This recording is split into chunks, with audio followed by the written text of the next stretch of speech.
बिस्मिल्लाहिर्रहमानिर्रहीम अस्सलामु अलैकुम। आई एम ख्वाजा मोहसिन इनाम। स्टूडेंट्स, अल्लाह ताला से दुआ है कि आप खैरियत से हों। लास्ट लेक्चर में हमने क्रॉस प्रोडक्ट की डेफिनेशन डिस्कस की, उसका फार्मूला ड्राइव किया। स्टूडेंट्स, इस लेक्चर में हम एक्सरसाइज 3.4 के कुछ प्रॉब्लम्स सॉल्व करेंगे। स्टूडेंट्स, ये आप देख रहे हैं प्रॉब्लम नंबर 4, लेकिन मैंने अपना प्लान कुछ चेंज किया है। मैं प्रॉब्लम नंबर 1 आपके साथ पहले डिस्कस करने जा रहा हूं, जो कि है नेक्स्ट बोर्ड पर। तो पहले बढ़ते हैं नेक्स्ट बोर्ड पर। प्रॉब्लम नंबर 1 को सॉल्व करने के बाद फिर हम वापस आएंगे प्रॉब्लम नंबर 4 पर। बढ़ते हैं नेक्स्ट बोर्ड पर। स्टूडेंट्स, प्रॉब्लम नंबर 1 का स्टेटमेंट है find the following cross products. आप इसके तीनों पार्ट्स में क्रॉस प्रोडक्ट्स देख रहे हैं। फर्स्ट पार्ट स्टूडेंट्स देखते हैं।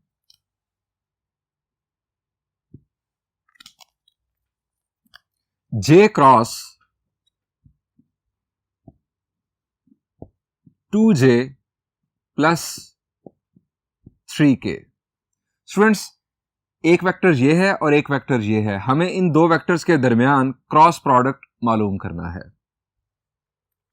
स्टूडेंट्स, यहां पर एक बात पल्ले बांध ले, याद रख लें।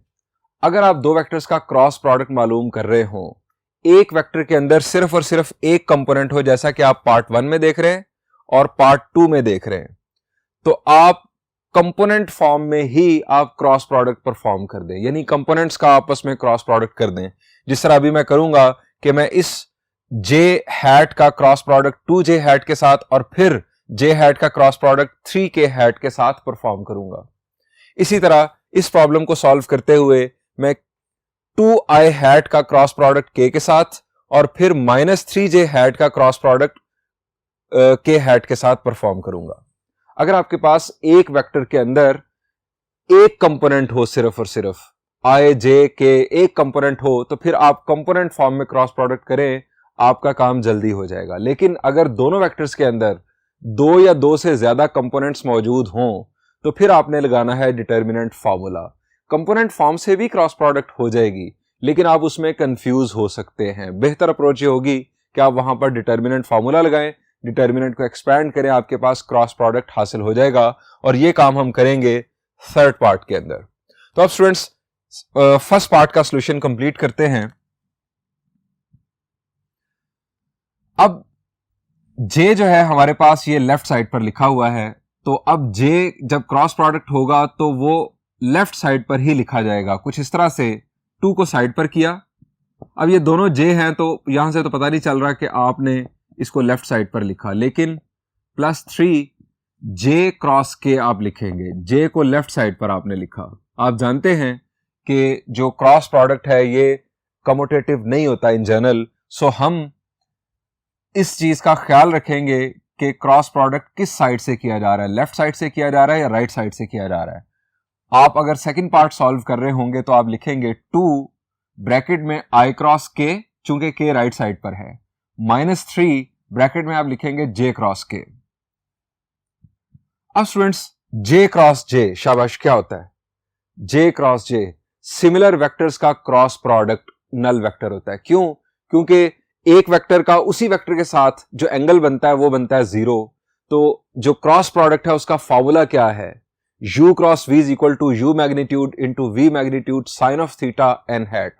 अब दो वेक्टर्स के दरमियान जो एंगल है वो जब 0 है तो साइन 0 0 हो गया, जिसकी वजह से आपके पास क्रॉस प्रोडक्ट एक नल वेक्टर आ जाता है।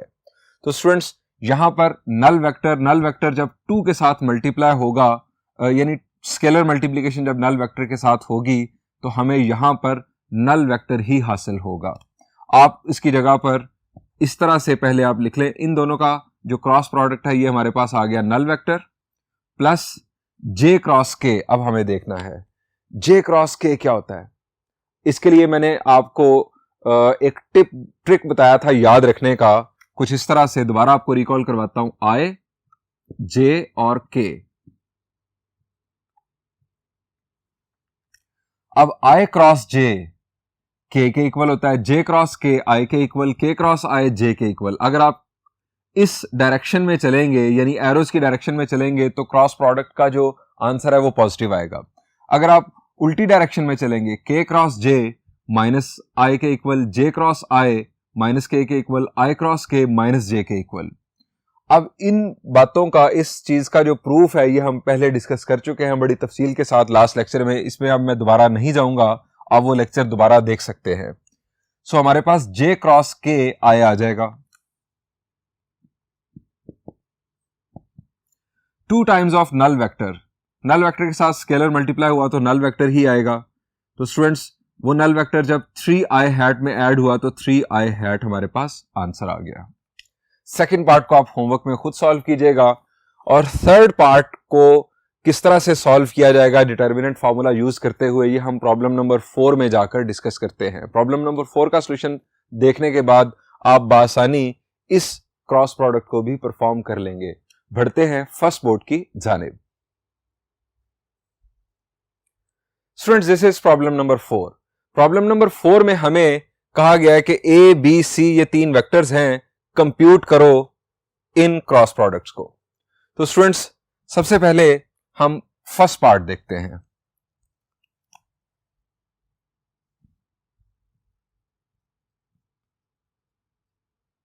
अब यहां पर आप देख सकते हैं कि ए बी सी तीनों वेक्टर्स के अंदर तीनों कंपोनेंट्स मौजूद हैं। मैंने आपको बताया कि अगर क्रॉस प्रोडक्ट के अंदर जो 2 वेक्टर्स इन्वॉल्व हैं, अगर एक वेक्टर के अंदर सिर्फ एक ही कंपोनेंट है तो फिर आप कंपोनेंट फॉर्म में सिंपली क्रॉस प्रोडक्ट करें, आपको डिटर्मिनेंट फार्मूला की तरफ जाने की जरूरत नहीं है। अदरवाइज अगर आपके पास 2 या 2 से ज्यादा कंपोनेंट्स दोनों वेक्टर्स के अंदर मौजूद हैं तो फिर आप डिटर्मिनेंट फार्मूला यूज करें, आप ज्यादा आसानी में रहेंगे। तो स्टूडेंट्स, हमने ए क्रॉस बी परफॉर्म करना है। A cross B is equal to first row I, J और के। अब सेकेंड रो हमारे पास स्टूडेंट्स, पहले हमने ए लिखा है तो ए आएगा। 3 कोएफिशिएंट्स जस्ट लिखने हैं, -6 +5, बी 2 -1 4। अब डिटर्मिनेंट फार्मूला जो हमने लास्ट प्रॉब्लम सॉल्व किया वहां पर भी हम यूज कर सकते थे। वहां पर सिर्फ और सिर्फ हमारे पास जो था वो जे कंपोनेंट था एक वेक्टर में। तो स्टूडेंट्स, आई कंपोनेंट के लिए हम यहां पर 0 लिख देते, के कंपोनेंट के लिए यहां पर 0 लिख देते, जे कंपोनेंट सिर्फ हमने यहां पर लिखना था और बाद में दूसरा वेक्टर लिख देना था। तो वहां पर भी डिटर्मिनेंट फार्मूला यूज किया जा सकता था। अगर आपको कंपोनेंट फॉर्म पसंद है तो आप उस तरह से परफॉर्म कर लें, अदरवाइज डिटर्मिनेंट फार्मूला हर सवाल में यूज किया जा सकता है। अब स्टूडेंट्स, हम इसे एक्सपैंड करते हैं नेक्स्ट बोर्ड पर।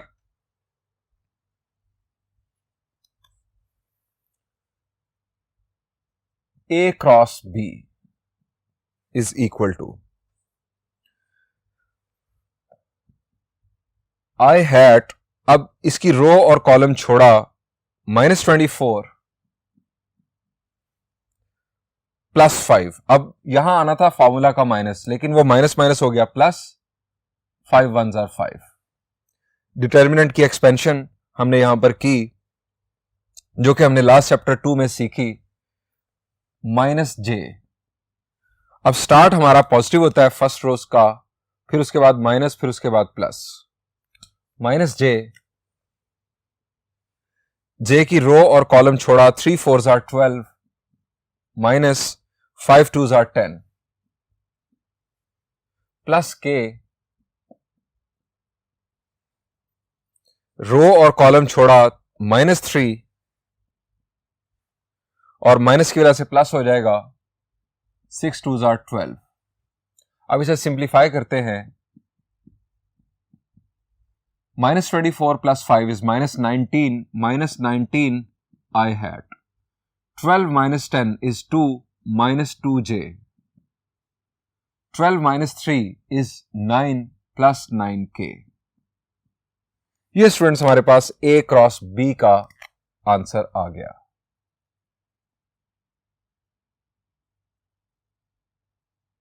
स्टूडेंट्स, ए क्रॉस बी के साथ अगर आपको बी क्रॉस ए भी कहा जाता तो आप क्या करते? अगर हमें सिर्फ और सिर्फ बी क्रॉस ए कहा जाता तो हम क्या करते? हम पहले वेक्टर बी के कोएफिशिएंट्स लिखते, फिर वेक्टर ए के कोएफिशिएंट्स लिखकर एक्सपैंड करते, हमारे पास बी क्रॉस ए आ जाता। लेकिन अगर ए क्रॉस बी के बाद आपको बी क्रॉस ए मालूम करने के लिए कहा जाए तो आपको याद रखना चाहिए कि A cross B is equal to negative of B cross A, या B cross A is equal to negative of A cross B. तो स्टूडेंट्स बी क्रॉस ए ये सॉल्यूशन का हिस्सा नहीं है, मैं यहां पर लिखूंगा बी क्रॉस ए। अगर आपको मालूम करने के लिए कहा जाता तो आप लिखते minus A cross B, negative of A cross B.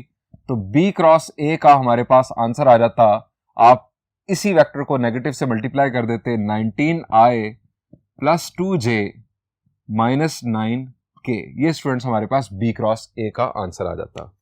अब स्टूडेंट्स एक और बात, जो हम दो वेक्टर्स का क्रॉस प्रोडक्ट मालूम करते हैं, जो हमारे पास वेक्टर आता है उस वेक्टर का उन दो वेक्टर्स के साथ क्या ताल्लुक बनता है। शाबाश, ये भी हम बात कर चुके हैं।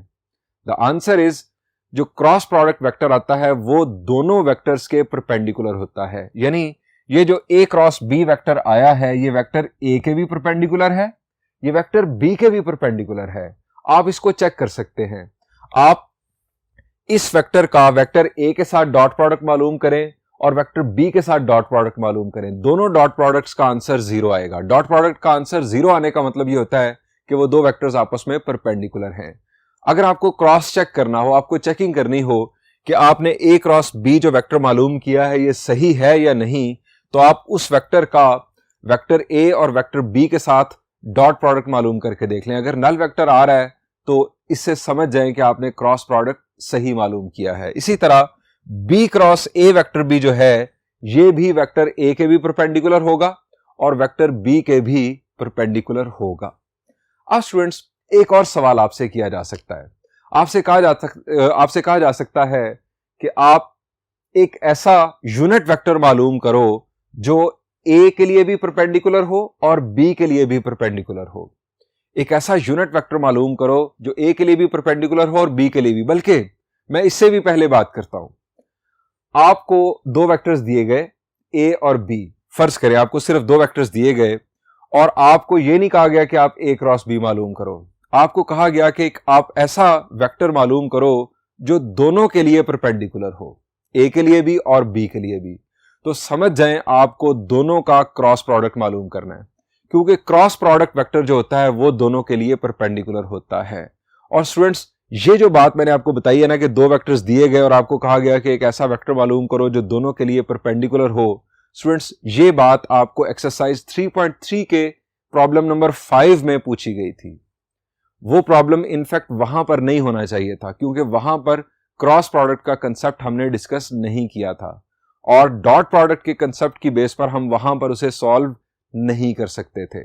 So problem number 5 of exercise 3.3 ये अब आपने होमवर्क में सॉल्व करना है। सिंपली आपको क्या करना है, उन दो वेक्टर्स का क्रॉस प्रोडक्ट आप मालूम करेंगे, आपके पास जो वेक्टर आएगा वो वेक्टर ए और वेक्टर बी दोनों के लिए परपेंडिकुलर होगा।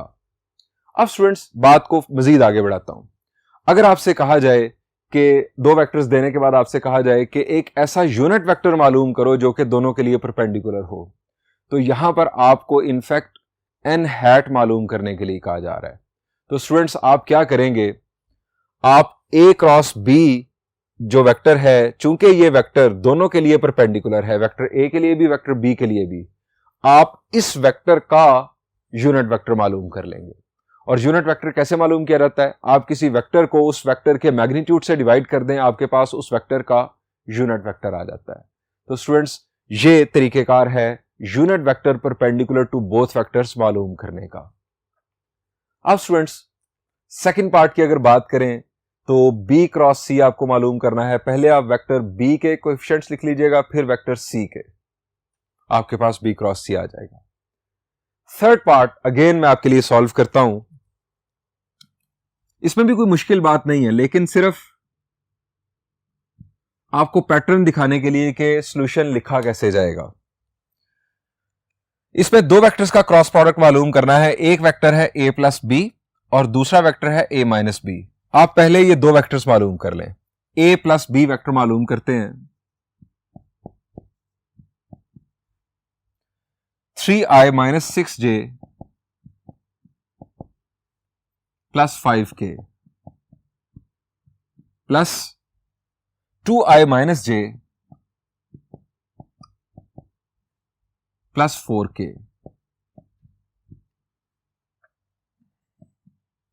3 plus 2 5, minus 6 minus 1 is minus 7, plus 5 plus 4 is plus 9.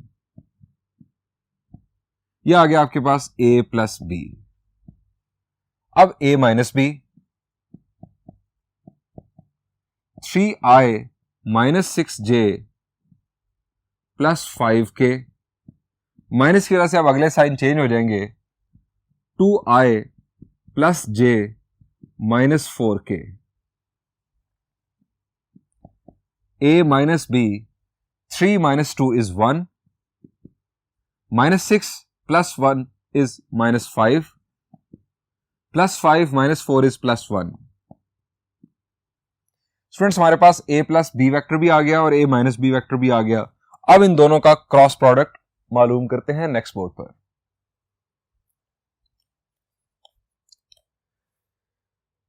Third part में हमें a plus b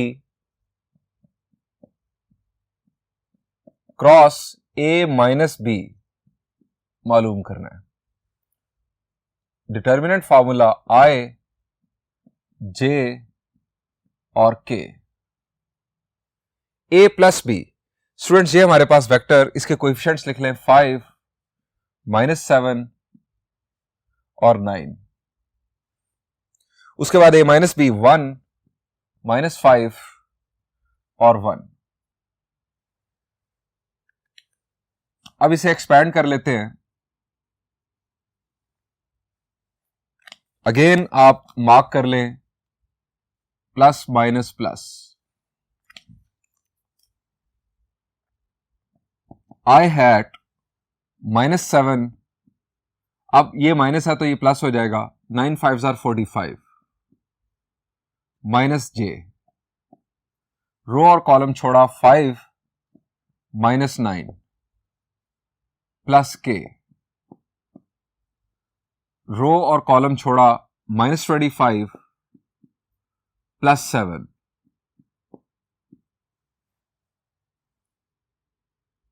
a plus b cross a minus b. 45 minus 7, students, it will be 38 i.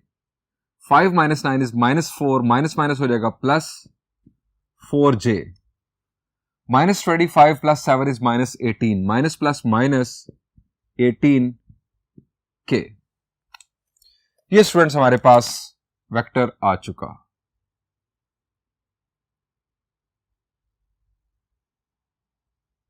Students ये जो vector है ये a प्लस बी वेक्टर के भी perpendicular होगा और a माइनस बी वेक्टर के भी परपेंडिकुलर होगा, याद रखिएगा. स्टूडेंट्स एग्जाम्पल नंबर 24 एक्सरसाइज से पहले ये अब आपका होमवर्क है, आप उसे बआसानी समझ सकते हैं, सॉल्व कर सकते हैं. मैं बढ़ता हूं एक और प्रॉब्लम की जानिब जो कि स्टार्ट होगा फर्स्ट बोर्ड से. Students this is problem number 8, second part. First part में क्या है आपको थोड़ी देर में बताता हूं. स्टूडेंट्स सेकंड पार्ट के अंदर आपको दो वेक्टर्स दिखाई दे रहे हैं. अब सेकंड पार्ट में करना क्या है यह भी अभी आपको बाद में बताता हूं. स्टूडेंट्स दो वेक्टर्स आपके सामने हैं. अगर मैं आपसे कहूं कि आप एक ऐसा वेक्टर मालूम करें जो वेक्टर ए के भी परपेंडिकुलर हो और वेक्टर बी के भी परपेंडिकुलर हो, तो आप क्या करेंगे? शाबाश, ये हम सीख चुके हैं जी. हमारे पास दो ऑप्शंस हैं, हम a क्रॉस b वेक्टर भी मालूम कर सकते हैं, हम b क्रॉस a वेक्टर भी मालूम कर सकते हैं. दोनों वेक्टर्स वेक्टर a और वेक्टर b दोनों के लिए परपेंडिकुलर होते हैं. स्टूडेंट्स अगर आपसे कहा जाए कि आप एक ऐसा यूनिट वेक्टर मालूम करें जो वेक्टर a और वेक्टर b दोनों के लिए परपेंडिकुलर हो, तो आप क्या करेंगे? जी अभी हमने क्या फाइंड आउट किया था? हमने a क्रॉस b वेक्टर या b क्रॉस a वेक्टर मालूम किया था. दोनों के अंदर ये क्वालिटी होती है कि वो a के भी परपेंडिकुलर होते हैं और b के भी परपेंडिकुलर होते हैं. अब अगर हमें कहा गया कि यूनिट वेक्टर मालूम करो जो दोनों के लिए परपेंडिकुलर हो, तो इसका मतलब है कि हमें या तो a क्रॉस b का यूनिट वेक्टर मालूम करना है या b क्रॉस a वेक्टर का यूनिट वेक्टर मालूम करना है. अगर बात को मजीद आगे बढ़ाया जाए, आपको कहा जाए कि आप एक ऐसा वेक्टर मालूम करो जिसका मैग्नीट्यूड 10 हो और वो वेक्टर a के भी परपेंडिकुलर हो और वेक्टर b के भी परपेंडिकुलर हो, तो आप क्या करेंगे? किसी सर्टेन लेंथ का वेक्टर हम कैसे मालूम करते हैं? शाबाश जी, हम पहले यूनिट वेक्टर मालूम करते हैं। यूनिट वेक्टर का मैग्नीट्यूड होता है 1। यूनिट वेक्टर को जब हम किसी नंबर से मल्टीप्लाई करते हैं तो हमें उस मैग्नीट्यूड का वेक्टर मिल जाता है। अगर हमें कहा जाए कि आप मैग्नीट्यूड 10 का वेक्टर मालूम करें जो वेक्टर ए के भी परपेंडिकुलर हो, वेक्टर बी के भी परपेंडिकुलर हो, तो इस तक पहुंचने के लिए हमें पहले करना होगा कि हम पहले ए क्रॉस बी वेक्टर मालूम करें। ए क्रॉस बी वेक्टर क्या है? ए क्रॉस बी वेक्टर के अंदर यह खूबी है कि वो दोनों के लिए परपेंडिकुलर है। फिर ए क्रॉस बी वेक्टर का यूनिट वेक्टर मालूम कर लें। यूनिट वेक्टर चूंकि उसी डायरेक्शन में होता है जिस डायरेक्शन में वेक्टर होता है, यानी जिसका वो यूनिट वेक्टर है उसी की डायरेक्शन में यूनिट वेक्टर होता है। सो यूनिट वेक्टर भी इन दोनों के लिए परपेंडिकुलर होगा, ए क्रॉस बी का यूनिट वेक्टर, जिसे हम एन हैट इनफैक्ट कहते हैं। फिर हम उस यूनिट वेक्टर को अगर 10 से मल्टीप्लाई कर देंगे तो हमें मैग्नीट्यूड 10 का वेक्टर मिल जाएगा जो दोनों के लिए परपेंडिकुलर होगा। अब अगर मैग्नीट्यूड की वैल्यू बदल भी दी जाए तो कोई फर्क नहीं पड़ता, यानी अगर आपसे कहा जाए कि आप मैग्नीट्यूड 15 का वेक्टर मालूम करें जो दोनों के लिए परपेंडिकुलर हो, तो आप यूनिट वेक्टर को 15 से मल्टीप्लाई कर दें, and so on so fourth. Magnitude change करने के लिए आप जस्ट नंबर जो स्केलर मल्टीपल है वो चेंज करेंगे, आपके पास मैग्नीट्यूड चेंज हो जाता है। स्टूडेंट्स, जो हमारे पास प्रॉब्लम नंबर 3 है इसी एक्सरसाइज का, जो एक्सरसाइज 3.4 का प्रॉब्लम नंबर 3 है, वहां पर हमें दो वेक्टर्स दिए गए हैं और कहा गया है कि आप एक ऐसा वेक्टर मालूम करो जो दोनों वेक्टर्स के लिए ऑर्थोगोनल हो। तो आप ऑर्थोगोनल का मतलब जानते हैं कि परपेंडिकुलर ही होता है। आपको वहां पर या तो ए क्रॉस बी मालूम करना है या बी क्रॉस ए मालूम करना है, दोनों में से कोई भी आप मालूम कर रहे हैं, आपका जो आंसर होगा वो करेक्ट कंसिडर होगा। इसी तरह जो प्रॉब्लम नंबर 8 है उसके फर्स्ट पार्ट के अंदर आपको कहा गया है कि आप एक ऐसा यूनिट वेक्टर मालूम करें जो दोनों के लिए परपेंडिकुलर हो। तो आपको बुनियादी तौर पर वहां पर क्या करना है, आपको पहले ए क्रॉस बी वेक्टर मालूम करना है और फिर उसका यूनिट वेक्टर मालूम कर लेना है, यानी कि एन हैट मालूम कर लेना है। इस सेकंड पार्ट के अंदर आपको कहा गया है कि मैग्नीट्यूड 10 का वेक्टर मालूम करो जो दोनों के लिए परपेंडिकुलर हो। तो हम क्या करेंगे, हम ए क्रॉस बी या बी क्रॉस ए मालूम करने के बाद ए क्रॉस बी या बी क्रॉस ए का यूनिट वेक्टर मालूम कर लेंगे और फिर उस यूनिट वेक्टर को 10 से मल्टीप्लाई कर देंगे, हमें रिक्वायर्ड वेक्टर हासिल हो जाएगा। स्टूडेंट्स, ये है हमारा प्लान जो मैं बेसिकली सॉल्यूशन करने जा रहा हूं। इसके अंदर जो प्रॉब्लम नंबर 3 है और जो इसका फर्स्ट पार्ट है प्रॉब्लम नंबर 8 का, वो दोनों कवर हो रहे हैं। सो इसको अगर आप अच्छी तरह समझ लेंगे तो वो आप खुद होमवर्क में सॉल्व कर लेंगे। सो इसका सॉल्यूशन स्टार्ट करते हैं। हम सबसे पहले मालूम करेंगे ए क्रॉस बी।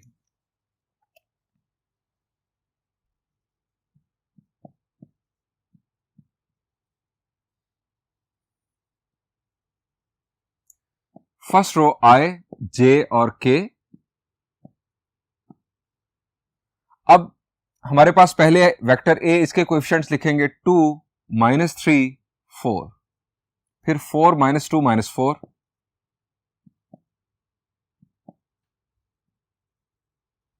अब फर्स्ट रो से इसे हमने एक्सपैंड करना है। याद रखने के लिए हम यहां पर ये साइंस लिखेंगे ताकि हमें याद रहे कि हम साइंस कौन से लगाएंगे। Start positive, then negative, then positive. A cross B is equal to I hat, row और कॉलम छोड़ा, माइनस माइनस प्लस, 4 3 12।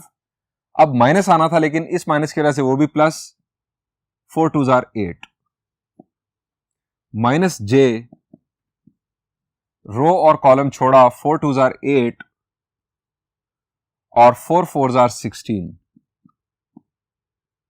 प्लस के हैट, रो और कॉलम छोड़ा, -4 plus 12,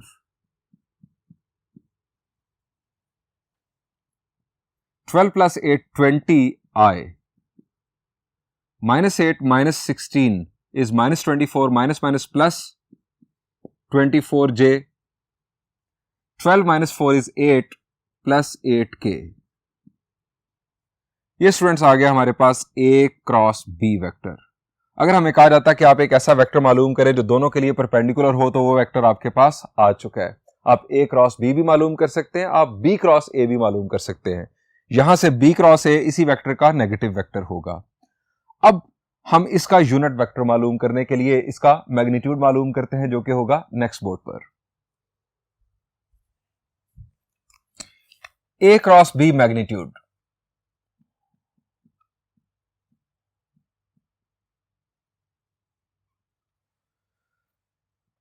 square root of 20 square plus 24 square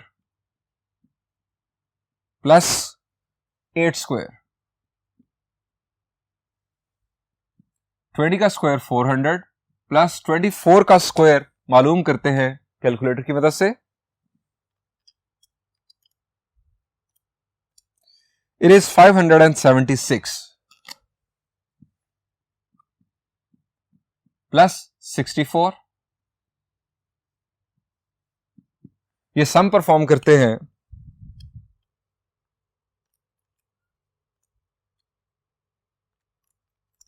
it is 1040। 1040 का square root, ये in fact हम इसे लिख सकते हैं 16 इंटू 65 होल स्क्वायर रूट। 16 का स्क्वायर रूट हो जाएगा 4 टाइम्स स्क्वायर रूट ऑफ 65। ये आ गया ए क्रॉस बी मैग्नीट्यूड। अब स्टूडेंट्स हम एन हैट मालूम करते हैं, यानी ए क्रॉस बी का यूनिट वेक्टर। हम यहां लिखेंगे since N hat is equal to A cross B over A cross B magnitude. अब इसके अंदर वैल्यूज पुट करते हैं। N hat is equal to A cross B vector हमारे पास 20i plus 24j plus 8k over A cross B magnitude that is 4 square root of 65। अब students components को अलग अलग कर लेते हैं। 20 divided by 4 it will be 5 by square root of 65i। 4 6 or, तो 6 over square root of 65 j plus 4 2s or 2 over square root of 65 k।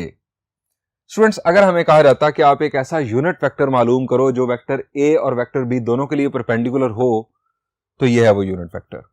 मैंने a cross b का पाथ यूज किया, आप b क्रॉस a का path भी use कर सकते हैं। उसमें फर्क क्या पड़ना था, आपका जो ये यूनिट वेक्टर है इसका नेगेटिव वेक्टर जो है उसका मैग्नीट्यूड भी 1 ही होगा, यानी minus N hat b cross a का यूनिट वेक्टर होगा। स्टूडेंट्स हमें लेंथ 10 मैग्नीट्यूड 10 का वेक्टर चाहिए जो कि दोनों के लिए परपेंडिकुलर हो। अगर हमें किसी भी मैग्नीट्यूड का वेक्टर कहा जाएगा जो कि दोनों के लिए परपेंडिकुलर हो, तो हम एन हैट को उस नंबर से मल्टीप्लाई कर देंगे। अब हमें मैग्नीट्यूड 10 का वेक्टर चाहिए, तो स्टूडेंट्स हमारे पास दो ऑप्शंस हैं। हम इस वेक्टर को 10 से मल्टीप्लाई करें, तब भी हमारे पास एक वेक्टर आएगा जिसका मैग्नीट्यूड 10 होगा, वो दोनों के लिए परपेंडिकुलर होगा। और अगर हम इसे -10 से मल्टीप्लाई करें तो उस वेक्टर का मैग्नीट्यूड भी 10 ही होगा। इसके नेगेटिव वेक्टर का जो मैग्नीट्यूड है वो वही होगा, यानी 10 ही होगा, लेकिन वो भी इसके परपेंडिकुलर होगा। स्टूडेंट्स हमारे पास दो ऑप्शंस हैं, हम दोनों वेक्टर्स मालूम कर लेते हैं नेक्स्ट बोर्ड पर। हम यहां लिखेंगे there are 2 possible vectors of magnitude 10। एक स्टूडेंट्स हमारे पास होगा 10 into N hat and -10 into N hat. ये दो वेक्टर्स हैं। First one 10 N hat, 10 times N hat, 10 से मल्टीप्लाई करेंगे 10 5 over square root of 65 i plus 6 over square root of 65 j plus 2 over square root of 65 k। दूसरा -10 n hat -10 5 over square root of 65 i plus 6 over square root of 65 j plus 2 over square root of 65 k।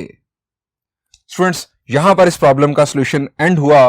Problem number 3 और इसी problem का first part अब आपका homework है।